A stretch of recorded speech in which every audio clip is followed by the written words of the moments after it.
Sa aking pagtanda, unuwain mo sana ako at pagpasensyan. Kapag dala ng kalabuan ng mata ay nakabasag ako ng pinggan o nakatapon na sabaw sa pagkainan. Huwag mo sana akong kagagalitan. Maramdaman ng isang matanda. Naawa ko sa sarili ko tuwing sisigawan. Kapag mahina na ang tenga ko at hindi ko na maintindihan ang sinasabi mo, huwag mo naman ako sanang sabihan ng bingi. Pakiulit na lang sinabi mo o pakisulat na lang. Pasensya ka na anak. Matanda na talaga ako. Kapag mahina ng tuhod ko, pagtiyagaan mo sana akong tumayo, tulad ng pag-aalalay ko sa iyo nung nag-aaral ka pa lamang lumakad. Pagpasensya mo sana ako kung ako man ay nagiging makulit at paulit-ulit na parang sirang plaka. Basta't pakinggan mo na lang ako. Huwag mo sana akong pagtatawanan o pagsasawa ang pakinggan. Natatandaan mo anak nung bata ka pa? Kapag gusto mo ng lobo, paulit-ulit mo yung sasabihin. Maghapon kang mangungulit hanggang hindi mo nakukuha ang gusto mo.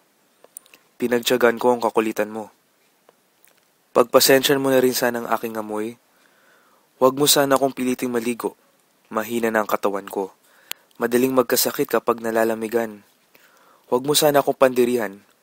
Natatandaan mo nung bata ka pa? Pinagtiyagaan kitang habulin sa ilalim ng kapa kapag ayaw mong maligo. Pagpasensya mo sana kung madalas ako'y masungit. Pagtanda mo, maintindihan mo rin ako. Kapag may konti kang panahon, mugentuhan naman tayo. Kahit sandali lang, inip na ako sa bahay. Maghapon nag-iisa. Hindi ka man lang makausap. Alam kong abala ka sa pag-aaral. Pero gusto kong malaman mo na sabik akong makakwentuhan ka. Kahit alam kong hindi ka interesado sa mga kwento ko. Natatandaan mo anak nung bata ka pa? Pinagtiyagaan kong intindihin ang pautal-utal mong kwento tungkol sa mga laruan mo. At kapag dumating ang sandali na ako'y magkasakit at maratay sa banig ng karamdaman, huwag mo sana akong pagsawang alagaan. Pagpasensyan mo sana ako kung ako man ay mahihi o madumi sa higaan.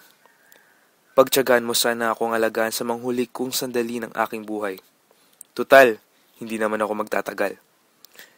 Kapag dumating ang sandali ng aking pagpanaw, hawakan mo sana ang aking kamay at bigyan mo ako ng lakas ng loob harapin ang kamatayan. Huwag kang mag-alala. Bago ko ipikit ang aking mga mata, ipapanalangin ko sa Ama na pagpalain ka sana dahil naging mabuti kang at mapagmahal kang anak.